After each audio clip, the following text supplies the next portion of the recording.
Andre's breaths were sharp and short. His pulse pounded in his ears as he stared at the man before him.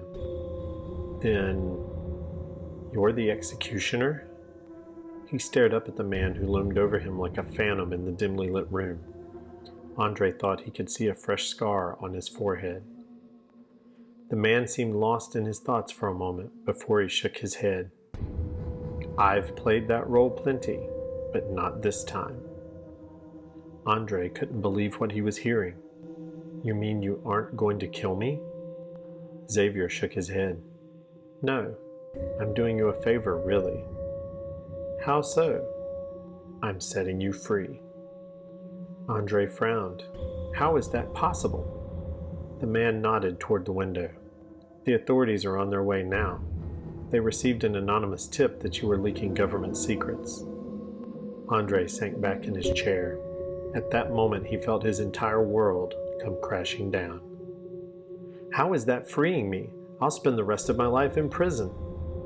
The man nodded as he started to slowly back away from Andre. Yes, in all likelihood you probably will, but you'll no longer have to worry about being blackmailed.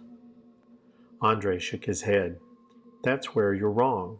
These people are persistent. As long as he has leverage over me, I'll never be free.